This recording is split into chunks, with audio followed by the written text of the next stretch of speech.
사랑하는 주 예수 그리스도의 회중이여, 어떤 사람이 세상을 떠날 때 가족과 지인들에게 마지막 말을 남기는 것을 유언이라고 말합니다. 유언은 많은 의미를 담고 있습니다.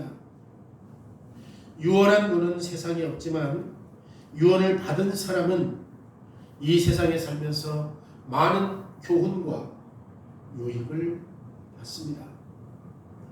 특별히 그리스도께서 세상을 떠나면서 사도들에게 하신 유언은 신약교회가 살아가는데 원동력이고 위로의 원천이 되었습니다.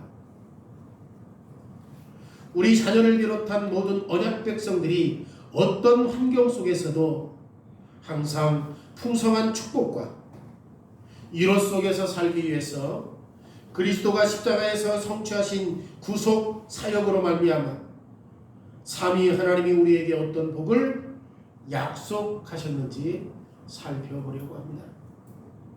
오늘 본문 20절에 주님은 내가 세상 끝날까지 너희와 항상 함께 있을 것이다 유언하셨습니다. 그러면 그리스도께서 어떤 방법으로 당신의 백성들과 함께합니까? 주의 날 47문답에서 그리스도가 당신의 백성들과 함께하는 모습들을 고백하고 있습니다. 그분의 신성과 위엄과 은혜와 성령에 대해서 말하자면 그분은 우리에게서 결코 떠나 계시지 않는다. 그분의 신성, 그분의 위엄, 성령으로 그리스도는 우리와 항상 함께 계신다고 고백해요.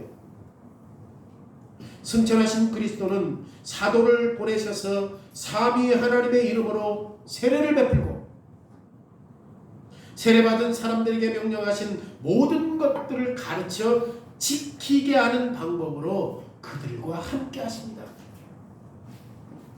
그리스도가 우리와 함께 하시는 것을 눈으로 확인할 수 있는 육신으로 우리에게 나타나는 방법이 아니라 복음을 듣고 복음을 믿고 세례를 받고 그리스도가 명령하신 모든 것들을 가르치고 지키는 일을 통해서 함께 하신다는 사실들을 확인할 수 있는 것입니다.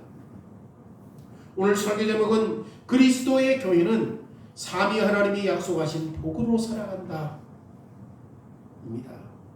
첫째, 그러면 성부 하나님의 약속은 무엇입니까? 우리가 세례를 받을 때 성부 하나님의 이름으로 내게 세례를 주노라 라고 말해요. 이 말로 하나님은 아름다운 관계의 시작을 선언해요. 교인 가정에서 자녀들이 태어날 때마다 우리가 듣는 말씀이죠. 세례 의식문에서 이렇게 설명합니다. 성부의 이름으로 우리가 세례를 받았을 때 성부 하나님은 우리와 영원한 은혜 언약을 세우신다는 것을 우리에게 표시하고 인치셨다라고 말해요. 세례 서약서에. 이것이 하나님께서 우리에게 약속하신 첫 번째 내용입니다. 그 이유는 이 약속이 이어지는 다른 모든 약속의 기본적인 틀이 되기 때문에 하나님과 우리 사이에 살아있는 관계는 언약의 틀입니다. 하나님은 자기 백성의 자기 그 소유의 한 백성을 원하셨어요. 오래전에 하나님은 아브라함에게 오셔서 아브라함의 고향을 떠나라고 요구합니다. 아브라함은 고향을 떠나야 합니다. 왜냐하면 하나님은 아브라함이 새로운 땅으로 가기를 원하셨기 때문입니다. 새로운 땅에서 아브라함이 홀로 하나님을 섬기기를 원하셨기 때문입니다.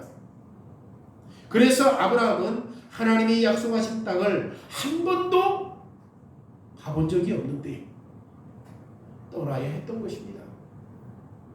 이 땅은 하나님의 약속들 가운데 첫 번째 약속입니다. 하나님은 풍성한 복과 하늘의 별과 같이 수많은 백성들을 주시겠다고 약속하셨습니다. 아브라함과 그의 후손들은 하나님의 사랑과 은총을 받았습니다. 아브라함과 그의 후손들이 아주 특별했기 때문에 은총을 받은 것이 아니라 하나님이 아브라함과 사랑의 언약 관계를 원하셨기 때문입니다. 하나님이 아브라함과의 결속은 육체의 할례로 표시했어요. 너와 나의 맺은 약속은 할례로 하겠다. 육체의 할례를 가진 사람은 하나님이 구별하신 소유라는 것을 보여준 겁니다. 거룩을 위해서 구별하셨고 복을 주기 위해서 구별하셨습니다. 비록 성부 하나님이 하늘과 땅과 바다와 모든 것들을 창조하셨다 할지라도 새와 물고기와 곤충과 강과 사막과 행성과 수많은 별들을 채워진 경이로운 우주를 만들었다 할지라도 하나님은 당신의 형상으로 만든 하나님과만 교제하기를 원해요. 그 이유가 무엇입니까? 우리는 이해할 수 없어요. 하나님은 자기 백성들과 교제하기를 원하셨다는 것만 알 수 있는 겁니다. 그 결과 우리는 하이델베르그 25분답에서 그렇게 말해요. 한 분 하나님은 참되시고 영원한 하나님이시다. 왜 그렇게 하셨는가? 한 분 하나님은 영원한 참된 하나님이 그렇게 하셨어요. 수없이 많은 피조물들을 창조하셨지만 그 중에 유독 누구와 교제해요? 하나님의 형상으로 지음받은 인간과 교제하기를 원하셨다는 겁니다. 하나님은 신자와 신자의 자녀들과 영원한 은혜 언약을 체결하셨습니다. 하지만 오늘날 이 언약이 아브라함과 그의 후손들에게 맺은 언약과 정확하게 일치하지 않아요. 왜냐하면 우리는 낯선 땅으로 가라고 명령받은 적이 없어요. 우리는 난지 8일 만에 자녀들을 할례하라고 명령을 받은 적이 없어요. 우리는 적과 꿀이 흐르는 땅을 약속받은 적도 없어요. 수많은 자손들과 수많은 왕들이 우리에게 나올 것이라는 약속도 받지 않았어요. 그러면 우리는 아브라함과 비교해 볼 때 실망해야 합니까? 결코 그렇지 않습니다. 우리가 훨씬 더 많은 약속을 받았습니다. 물론 하나님은 이 땅에서 단 한 평도 이 땅에서 우리의 땅을 약속하지 않았어요. 그러나 하나님과 영원히 거할 영광스러운 거처를 우리에게 약속하셨습니다. 하나님은 이 축복의 몇 가지를 아브라함에게 희미하게 보여주었어요. 그런데 우리는 이 축복을 두 눈으로 보는 것보다 더 분명하게 보여주셨습니다. 왜냐하면 우리는 그리스도와 그리스도의 피로 맺은 새 언약 백성이기 때문입니다. 그리스도 안에서 하나님 아버지는 우리를 당신의 자녀와 상속자로 삼으셨습니다. 이 말은 우리의 마음을 요동치게 하고 놀랍게 하는 진리예요. 하나님께서 당신의 백성과 교제하기 원했지만 하나님의 약속을 파괴함으로 더 이상 하나님과 교제할 수 없을 때 하나님은 당신의 약속으로 말미암아 우리에게 자녀와 상속자로 삼으셨다는 거예요. 누구를 근거로? 예수 그리스도를 근거로. 그렇기 때문에 이 말을 들을 때는 우리의 가슴이 요동칠 수밖에 없는 거죠. 다시 말해서 하나님이 우리를 자기의 자녀로 삼으셨다는 말입니다.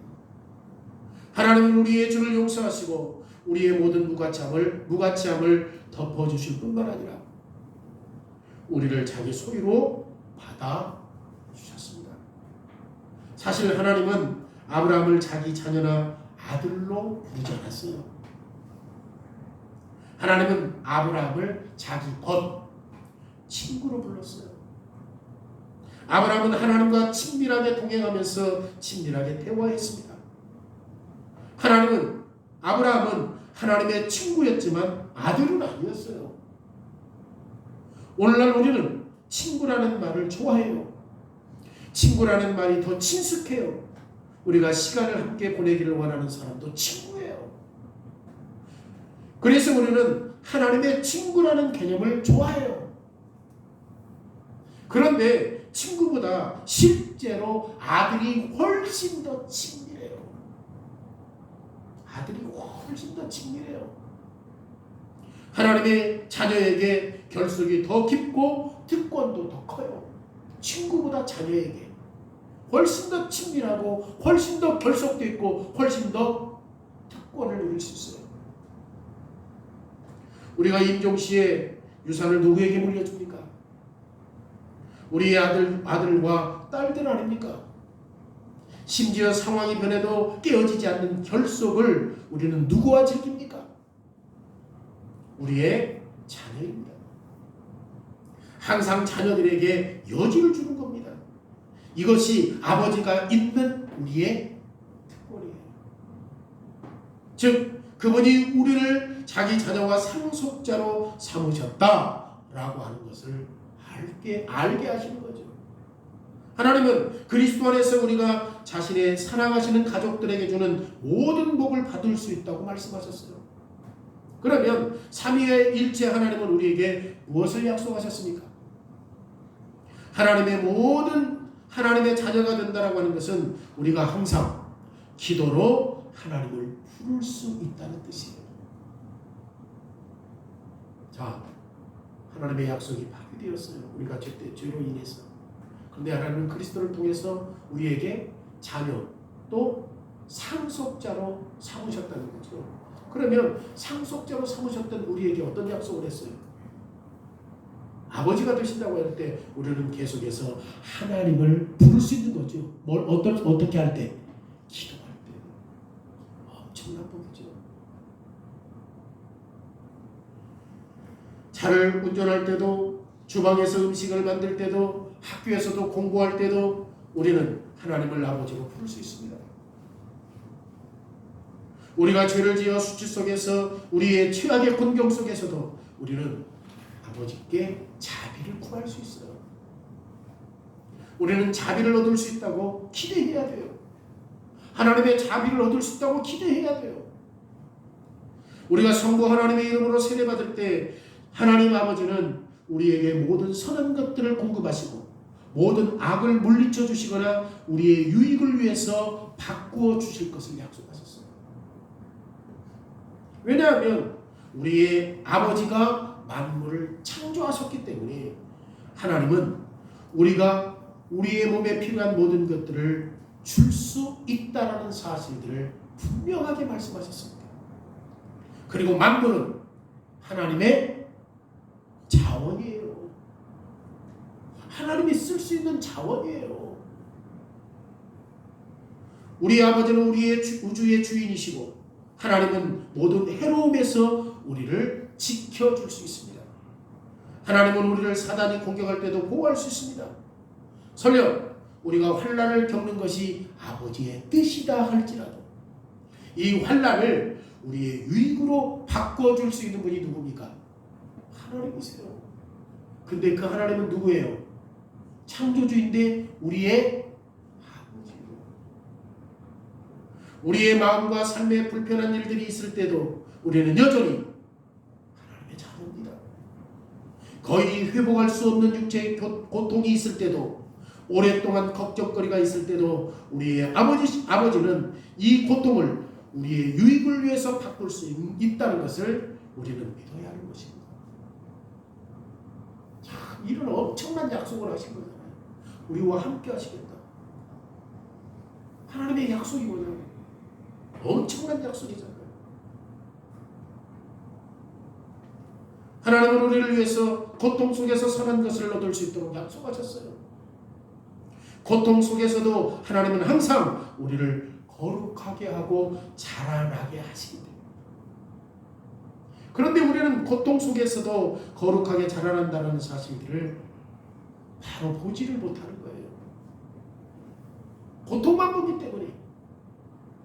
설령 이 고통이 하나님께서 주셨다고 한다면 우리 아버지가 나를 고통스럽게 하셨다고 한다면 이 고통 속에서도 역경 속에서도 선하게 우리의 유익을 줄 수 있다라고 하는 사실들을 믿어 의심하지 않는다면 그 고통 속에서도 우리를 거룩하게 자라날 수 있도록 하신 분이 누굽니까?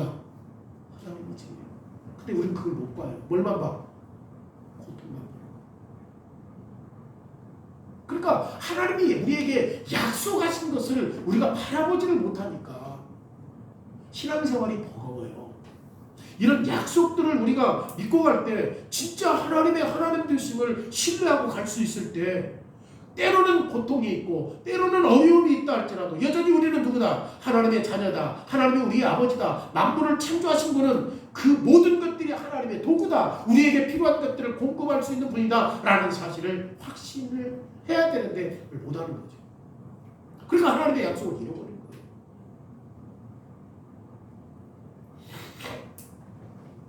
하나님은 전능하시잖아요. 여러분 하나님이 전능하신다는 걸 몰라요? 하나님은 변함없는 아버지로서 일관되기 때문에 세례시의 성부 하나님은 우리의 양자됨에 도장을 찍는 거지. 우리는 이제 누구예요? 하나님의 아들이라니까. 양자다 할지라도 하나님의 자녀라니까. 상속자라니까. 상속자. 하나님은 우리에게 너는 내 소유다, 너는 이제 내 자녀다 라고 확증하셨어요. 그러면 우리는 이 선물을 어떻게 받습니까? 이 선물은 우리 아버지의 착한 자녀가 되라고 우리에게 요구해요. 자, 하나님께서 약속하신 것에 진짜 역경 속에서도 어떤 삶 속에서도 우리를 지켜주시고 선하게 유익을 바꿔주신다라고 분명히 약속하셨다고 한다면 그 약속을 받기 위해서 우리가 어떻게 해야 되느냐? 우리에게 요구하신 것이 있다는 거예요. 요구하셨다는 거예요. 그건 뭐예요? 하나님께 순종하고 예수님께서 말씀하신 거죠. 하나님께 순종하라고 예수님께서 말씀하셨어요. 마태복음 5장 16절에 이같이 너희 빛이 사람 앞에 비치게 하여 그들로 너희 착한 행실을 보고 하늘에 계신 너희 아버지께 영광을 돌리게 하라.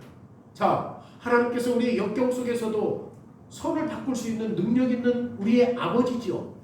그러면 이러한 것 약속을 우리가 받기 위해서는 뭐 해야 된다고 그랬어요? 우리 의무, 하나님의 약속에 순종해야 되는 거죠. 그 순종이 뭐예요? 너희 빛이 사람 앞에 빛이에요. 하나님의 말씀에 순종하는 삶으로 살아감으로 그들로 너희 착한 행실을 보고 하늘에 계신 너희 아버지께 영광을 돌리라는 거죠. 그냥 하나님께서 약속하셨으니까 맹목적으로 우리에게 축복을 주는 게 아니라 우리에게 뭘 줬어요? 의무를 주는 거예요. 어떤 삶을 살라고? 빛된 삶을 살라고.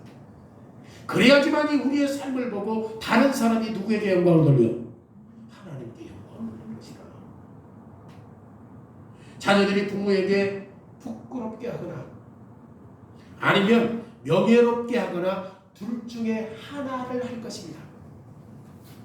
자녀들이 어떻게 사느냐에 따라서 자녀들이 말하고 선택하는 일들을 통해서 자녀들을 통해서 듣는 사람들에게 아버지와 어머니에 대한 메시지가 있는 거죠. 참 누구 아들은 누구의 딸은 참 누구의 아들은 누구의 딸은 다르죠. 이것은 하나님 아버지에게도 해당돼요. 사람들이 우리 때문에 하늘에 계신 아버지께 영광을 돌리고 있는가? 우리가 하나님을 부끄럽게 하는가? 아니면 하나님을 영광스럽게 하는가? 하나님은 우리가 말씀에 따라서 하나님을 섬기기를 원하셨습니다. 이것은 결코 우리에게 짐이 아니라 즐거움이에요. 하나님의 뜻에 순종하는 것이 우리에게 짐이 아니라 즐거움이에요. 자녀들이 얼마나 부모님을 즐겁게 하는지 한번 비교해 보십시오. 자녀들이 주방에서 어머니의 사소한 일들을 돕는 것을 즐거워합니다. 야채를 자르고 식탁을 정리하고 이런 일들을 즐거워합니다. 아니면 구두를 닦고 물건을 옮겨주는 일들을 한번 생각해 보십시오. 이것을 자녀들이 즐거워해요. 왜 즐거워하죠? 자녀들이 부모를 사랑하니까. 설사 도와주면서 부모를 더 힘들게 할 수도 있어요. 그런데 부모는 즐거워합니다. 왜 그래요? 자녀들이 부모를 돕는 것만으로도 나를 사랑한다는 사실들을 알기 때문이에요. 때로는 도와주는 것이 서툴고 그것을 다시 한다 할지라도 부모를 도와주는 것은 부모를 사랑하기 때문이라는 것을 알기 때문에 하나님을 섬기는 것도 마찬가지입니다. 우리가 하나님을 아버지로 사랑하기 때문에 우리가 하나님을 섬기는 것을 즐거워할 수 있는 거죠. 하나님을 사랑하지 않는데 즐거워할 수 있습니까? 하나님을 사랑하지 않는데 말씀에 순종할 수 있습니까? 우리가 하나님의 말씀에 순종하는 것은 하나님을 사랑하기 때문이구나. 우리의 첫 만물을 드리는 것을 즐거워하시고 교회의 정시에 나와 예배드리는 것을 즐거워하시는 하나님. 우리가 하는 일이 무엇이든 하나님께 순종함으로 행동하는 것을 즐거워하시는 하나님. 때때로 하나님의 하시는 일이 우리가 돕는 일을 방해할 때가 된다 할지라도 그러나 하나님 아버지는 우리가 하나님을 사랑하기 때문에 그런 수고를 한다는 사실을 생각하는 거죠. 때로는 우리가 서툴러 부족해 연약해 그럼에도 불구하고 주의를 위한 삶을 살고 교회적 삶을 살고 교회의 시스템에 대한 삶을 살려고 노력하는 것들을 보면 하나님께서 나를 사랑하는구나 라는 사실들을 알 수 있는 거죠. 두 번째로는 그러면 이제 성부 하나님의 약속은 무엇입니까? 내가 내게 성자의 이름으로 세례를 주노라 라고 말할 때 하나님과 온전한 교제의 유일한 기초를 지적해줘요. 여러분 그리스도 없이 언약은 없습니다. 그리스도 없이 세례는 없습니다. 그런데 잘 보십시오. 지금 사도가 세례를 받는 사람들에 대해서 어떻게 했는지 사도행전에 보면 그 내용에 놀랄 수밖에 없어요. 무슨 말이냐? 초대교회 때의 사도들이 세례를 줄 때 성부, 성자, 성령의 이름으로 세례를 주지 않아요. 초대교회 때는. 우리가 사도행전을 보면 사도들이 이방 사람이 되어서 기독교인이 되었을 때 세례를 받을 때 누구의 이름으로 줍니까? 예수의 이름으로 주거나 주님의 이름으로 줘요. 성부, 성자, 성령의 이름으로 세례를 주지 않아요. 어떻게 해요? 예수의 이름으로 세례를 준다. 주님의 이름으로 세례를 받았다라고 말해요. 그러면 이 초대교회 때 세례를 받을 때는 예수님께서 지금 마태복음 28장에 말씀하셨던 이 내용을 따랐어요? 안 따랐어요? 안 따른 거예요. 왜? 마태복음 25장에서 세례 받을 때 28장에서 세례를 줄 때 어떻게 해야 돼요? 성부와 성자와 성령의 이름으로 세례를 주는데 초대교회 때는 그러지 않았다는 거예요. 그럼에도 불구하고 제자들은 사도들은 세례의 핵심을 잘 알고 있었어요. 세례의 핵심이 뭡니까? 예수 그리스도예요. 제자들은 그리스도의 이름으로 세례를 주었습니다. 그리고 그들도 그리스도의 이름으로 세례를 받았습니다. 어떤 사람이 세례를 받을 때 세례는 세례받는 사람들의 몸에 물을 묻히는 방법에 대한 것이 아니다. 이 세례의 행위를 통해서 그리스도께서 이 죄인들을 깨끗하게 하신다는 약속에 대한 방편이다 라고 말해요. 물만 묻히는 게 아니야. 그 의미는 어디에 있어요? 물이 더러운 것을 씻어내는 것처럼 그리스도의 피로 말미암아 우리의 죄를 깨끗하게 씻어내시는 그런 방법을 보여주는 것이다 라고 말하는 거죠. 그러니까 그리스도는 세례받는 사람들을 깨끗하게 할 수 있는 거죠. 뭘로? 그리스도의 피로. 세례 의식문에서 이렇게 말해요. 우리가 성자 하나님의 이름으로 세례받을 때 성자 하나님은 우리의 모든 죄에서 자기 피로 우리를 씻어주실 것을 약속하십니다. 예수께서 우리에게 세례받을 때 어떻게 약속해요? 자기의 피로 우리의 모든 죄를 씻어주실 것을 약속했어요. 어디에 능력이 있어요? 피에 능력이 있어요. 왜요? 이 피는 어떤 피니까? 짐승의 피? 그리스도의 피니까. 그리스도께서 자기 피를 흘리셨기 때문에 우리는 우리의 죄를 위한 어떤 형벌도 받을 필요가 없었던 것입니다. 심지어 잉태되는 순간 이 세상을 떠나 하나님의 아버지 품으로 들어갔다 할지라도 이 어린아이의 죄는 가려져 있는 거예요. 이 어린아이의 피는 어린아이의 죄는 그리스도의 피 때문에 가려진 겁니다. 그런데 이 아이가 세례받을 때 세례를 받는 그 자리에 있는 수많은 사람들이 어쩌면 죽음이나 그리고 죄에 대해서 생각하지 않아요. 우리가 유아 세례 줄 때 죽음이나 그리고 죄에 대해서 생각하지 않아요. 세례는 즐거운 행사입니다.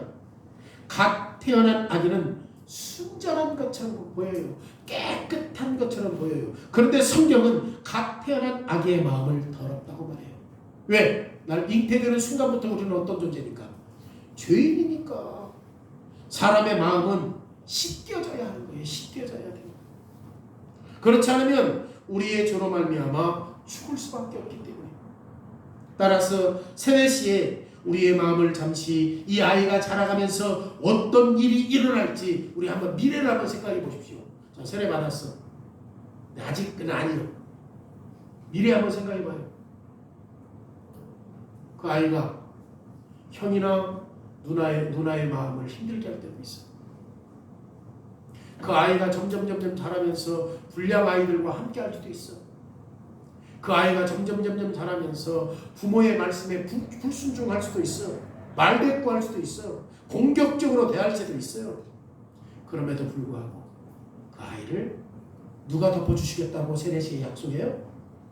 그리스도께서 당신의 피로 덮어주시겠다고 약속한 거예요. 심지어 그 아이가 자라나서 이제 부모가 되어서 또 다른 자녀를 낳았다 할지라도 모든 것들을 다 그리스도께서 책임져 주실 것을 약속하신 것이죠. 왜냐하면 그리스도의 약속은 확실하고 일관되기 때문에 그래요. 비록 세례시에 물이 이마에 살짝 뿌려졌지만 죄를 씻어주시겠다라는 확실한 약속은 그대로 남아있습니다. 세례의식문에서 말하는 것처럼 우리가 때때로 약함으로 인해 죄 가운데 떨어진다 할지라도 우리는 하나님의 자비에 대해서 좌절하면 안 돼요. 우리가 지난주에도 살펴보았지만 극악한 누구죠? 므낫세. 그런데 하나님께서 그분의 자비로 말미암아 어떻게 했죠? 선지자를 보내. 하나님 말씀하셨다는 것은 당시에 선지자를 보낸 자. 그리고 말씀하셔서 그의 죄를 폭로해. 죄를 드러내. 그리고 그것을 회개하게 해. 그리고 다시금 회복시켜 주시는 것이 누구의 일이에요? 하나님이 하시는 일이에요. 회개는 결코 사람이 할 수 있는 게 아니에요. 진짜 제대로 한번 살아봐야지. 안 돼요. 그래서 요즘은 그런 생각이 들어. 내가 화를 조금 들내는 것도 그런 마음 하나님이 주셨구나. 이제 이런 생각이 드는 거예요. 10여 년 동안, 17년 동안 우리가 복음 설교를 들으면서 하시는 일이구나. 그렇다고 해서 우리가 또 화를 안 내나? 그럴 때는 내가 이렇게 악하구나. 이렇게 생각하는 거죠.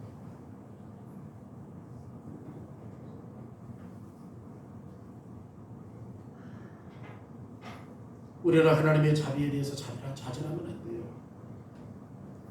이것이 우리가 받아들여야 할 중요한 약속이에요. 예레미야 31장 34절에 내가 그들의 악함을 사하고 다시는 그 죄를 기억하지 아니하리라. 이게 누가 하시는 일이에요?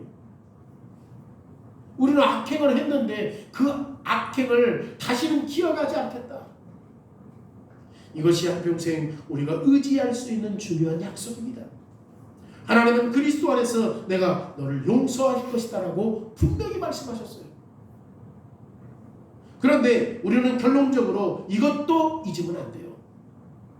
우리의 마음이 그리스도에 의해서 죄가 씻겨졌다 할지라도 지금부터 우리는 모든 오염과 더러움에서 피해야 돼요. 예수님께서 분명 세례 시에 우리의 죄를 어떻게 하시겠다? 씻어주시겠다고 말씀했잖아요.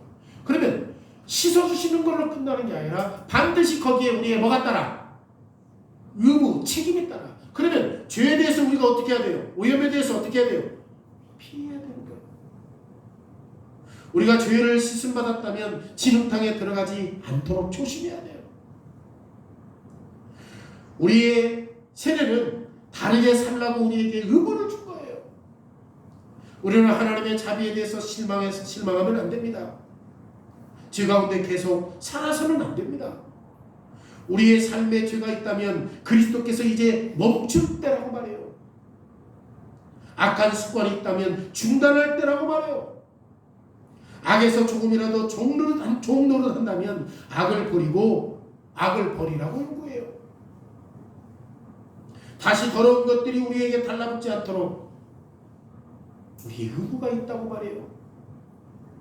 우리는 이미 죄를, 더러움을 씻어냈기 때문에 우리가 유혹을 받을 때 쉽게 유혹에 빠지는 이유가 뭡니까? 왜 그래요? 그게 재밌어. 우리가 유혹에 빠지는 일이 이거 죄야. 근데 그게 즐거워. 그러니까 쉽게 유혹을 빠지는 거예요. 그런데 하나님이 우리와 영원한 약속을 맺으셨다는 것을 기억하십시오. 우리는 이미 영원한 언약 안에 있다는 사실들을 기억하십시오. 예수 그리스도와 하나가 되었다는 사실들을 기억하십시오. 여러분, 우리가 시험을 받을 때 물이 더 이상 우리의 이마에 없습니다. 그럼에도 불구하고 이 물이 우리가 하나님을 위해 성별되었다, 구별되었다라는 사실들을 가르쳐줘요. 이 물이 우리를 이 악한 세상에서 구별하고 이 물이 그리스도가 우리의 죄를 위해서 죽었다는 사실들을 생각하게 해야 하는 것입니다. 그래서 우리는 더 이상 죄 가운데 살 수 없는 거죠. 비록 세례받을 지가 오랜 시간이 되었다 할지라도 이것은 지금도 진리예요. 우리는 성자 하나님의 이름으로 세례를 받았습니다. 성자 하나님은 우리를 죄에서 해방하셨고 하나님 앞에서 의인으로 헤아림을 받을 수 있도록 우리에게 약속하셨습니다. 우리 모두에게 그리스도는 십자가에서 당신의 피를 통해서 우리의 죄를 용서해 주실 것을 약속하셨습니다. 이것이 삼위 하나님이 우리를 위해서 하신 일이에요. 그리스도는 사랑에 풍성하시고 은혜가 풍성하신 분입니다. 그러면 그리스도의 사랑과 은혜가 우리에게 삼위 하나님을 신뢰하고 찬양할 수 있는 삶을 살도록 어떻게 우리를 만들어갑니까? 그래서 성부 하나님의 약속이 우리에게 주어진 겁니다. 세 번째는 하나님 성령 하나님의 약속입니다. 성령 하나님의 약속. 우리가 세례 시에 세례 받을 때 어떻게 얘기합니까? 내가 성령의 이름으로 내게 세례를 주노라. 이 마지막 말로 우리는 삼위 하나님이 우리를 어떻게 변화시키는지 들을 수 있는 거죠. 우리가 성령 하나님의 이름으로 세례를 받을 때 성령은 이 성례로 우리 안에 거하신다는 사실들을 확신하게 해요. 이 세례로 누가 우리 안에 계셔? 성령님이 우리 안에 계신다는 사실들을 확실하게 해요. 왜냐하면 죄로 가득 채워진 마음이 이미 어머니 뱃속에서 잉태되었을 때부터 우리의 심장이 박동하는 그 순간부터 하나님은 거기에서 어떤 마음으로 채워주실 것이다?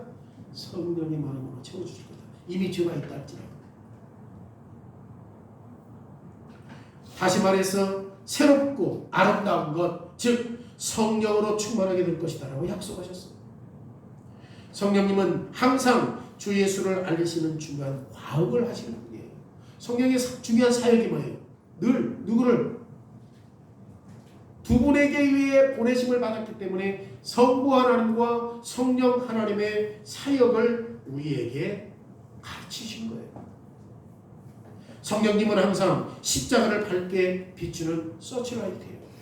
빛이에요. 이것이 우리가 세례받을 때 하신 성령의 약속이란 말입니다. 성령님은 그리스도의 살아있는 지체로 우리를 만드실 것을 약속했어요. 성령님은 우리를 믿음으로 그리스도와 연결하시겠다고 약속하셨어요. 성령님은 우리에게 그리스도가 가지고 있는 그 모든 보화들을 우리에게 주시겠다고 약속하셨어요. 다시 말해서 우리의 죄를 깨끗하게 씻어주시고 우리의 삶을 날마다 새롭게 하시겠다고 약속하셨어요.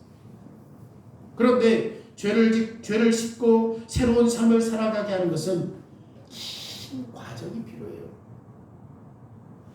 우리 안에서 시작된 성령님의 사역은 지금도 계속되고 앞으로도 계속될 것입니다. 그리스도인의 삶 속에 많은 지연과 후퇴가 있는 것처럼 보여요. 이렇게 오랫도록 신앙생활하고 오랫동안 하나님의 말씀을 들었는데 왜 내 신앙은 이 모양 이 꼴인가? 왜 신앙이 성숙한 것처럼 보이지 않는가? 우리가 말씀을 읽은 좋은 습관을 세웠다고 생각하면 금방 우리는 후퇴할 때가 있어요. 나는 하루에 3장씩 성경 읽고 그리고 신자는 계속해서 기도 생활하지만 활기가 넘쳐나지를 않아. 하나님과 교제하고 하나님의 약속을 신뢰하고 악을 선으로 바꾸실 수 있는 그 약속의 하나님을 기도하면서 믿는데도 불구하고 우리의 삶이 뭐예요? 기쁘지가 않아. 왜 그렇습니까?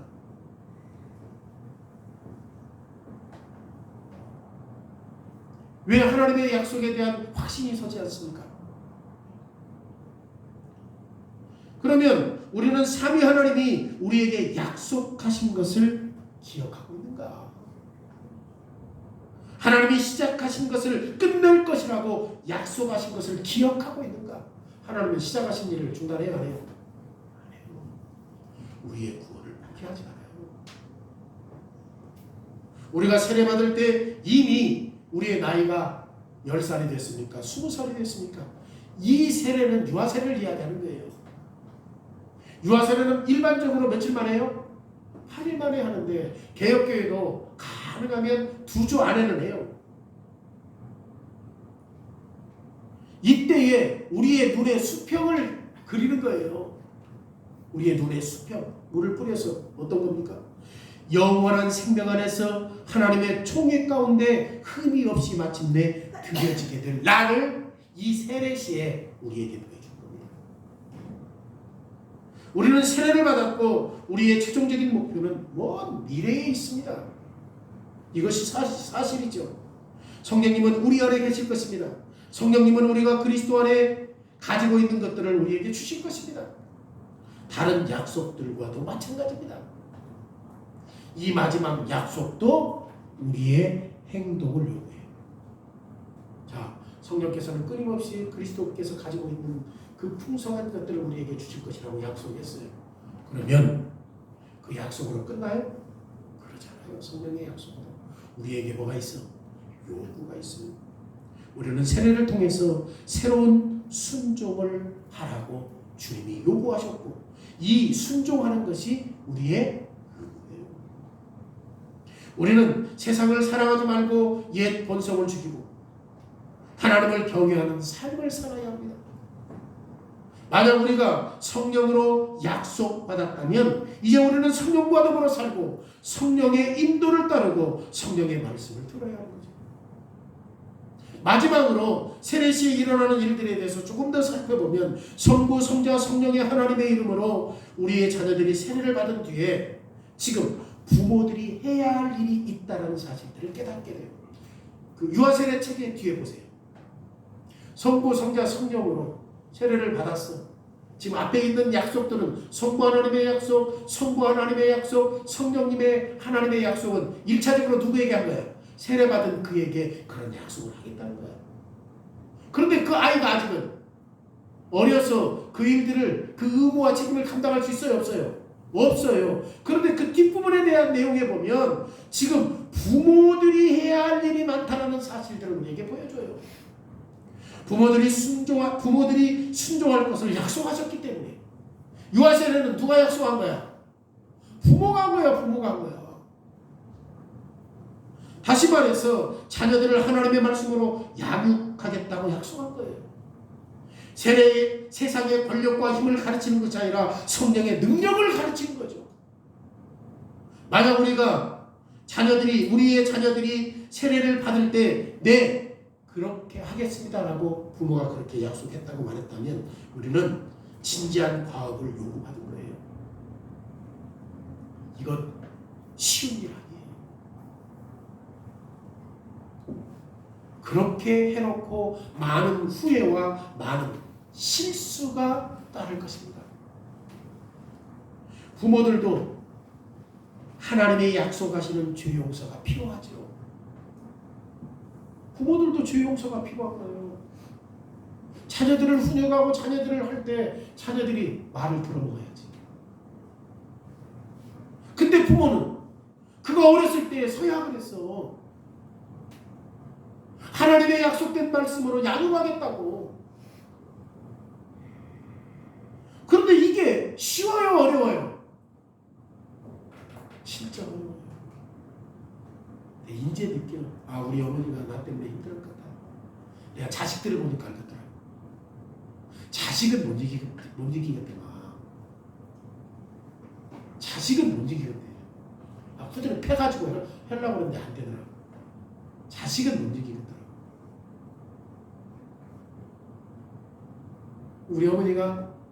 우리 아버지가 나 때문에 힘들었을 것 같아요. 내가 우리 자식들을 보니까 알겠더라고. 절대 못 이기겠더라고.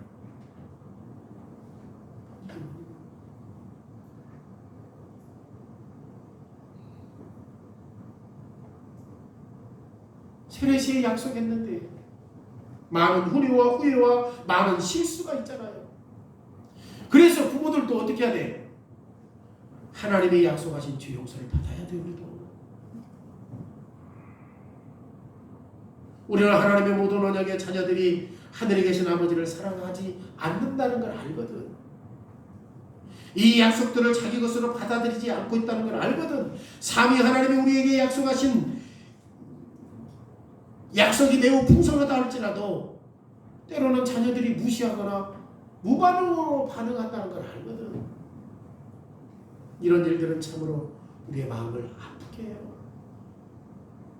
그런데 부모들의 모든 부족에도 불구하고 자녀들의 모든 악함에도 불구하고 삼위 하나님은 지금도 언약의 하나님이지. 이 말은 강팍한 죄인도 하나님의 사랑의 범주 안에 있다는 사실들을 우리에게 가르쳐준 거예요. 그래서 계속 푸시해야 돼요. 계속 푸시해야 돼요. 하나님은 자기를 찾는 자들을 위해 거기 계시니까. 우리는 하나님의 약속에서 이것을 알았습니다. 하나님이 우리의 세례시에 말씀하신 약속들을 통해서 이것을 깨달았습니다. 하나님이 항상 하신 말씀은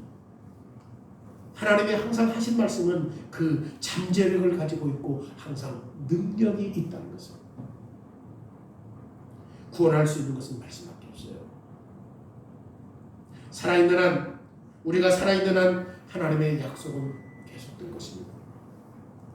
일부 사람들의 마음에 흙이나 돌밭이나 이 모든 것들이 단단해서 하나님의 말씀이 그 마음의 판에 들어가지 않는 것처럼 보인다 할지라도, 그러나 하나님께서 약속하신 이 풍성한 잠재력은 그 강 밖에서 들어가지 않을 것 같은 단단한 그 흙과 돌밭과 또 하나님께서 그것들을 뚫을 수 있어요.